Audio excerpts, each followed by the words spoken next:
ഉദാഹരണത്തിന് മുകേഷിന്റെ പ്രശ്നം വന്നപ്പോൾ ശ്രീ രാഹുൽ നടത്തിയ ഒരു പ്രസംഗം ഒന്ന് കേൾക്കൂ. പറയുന്ന വ്യക്തി അയാൾ ഒരു ഹാബിച്വൽ ഒഫൻഡറാണ്. നിരന്തരമായി സ്ത്രീകൾക്കെതിരായിട്ട് അതിക്രമം, അത് ലൈംഗിക അതിക്രമം മാത്രമല്ല, ക്രൂരമായ വയലൻസ്.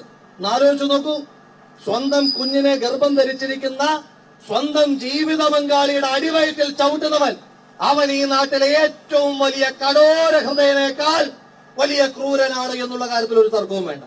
ഈ മുകേഷും നമ്മുടെ ഗോവിന്ദച്ചാമിയും ഒക്കെ ഏതാണ്ട് ഒരേ ലൈനിൽ വരുന്ന ഹാബിച്വൽ ഒഫൻഡർമാരാണ് എന്ന് അദ്ദേഹത്തിന്റെ മുൻ ഭാര്യ തന്നെ സാക്ഷ്യപ്പെടുത്തുകയാണ്. വ്യത്യാസം എന്താ? ഗോവിന്ദച്ചാമി ജയിലിൽ കിടക്കുന്നു, മുകേഷ് പുറത്ത് കിടക്കുന്നു. എന്താ വ്യത്യാസം എന്ന് ചോദിച്ചാൽ, ഗോവിന്ദച്ചാമി CPM-ന്റെ MLA അല്ല. CPM-ന്റെ MLA ആയിരുന്നു ഗോവിന്ദച്ചാമി എങ്കിൽ ആ ഗോവിന്ദച്ചാമിക്കും ആ 3 അക്ഷര ബോർഡ് വെച്ച ഈ നാട്ടിലെ ജനങ്ങളുടെ നെഞ്ചത്ത് കൂടി കാറിലിങ്ങനെ ചീറിപ്പായുവാൻ കഴിയുമായിരുന്നു.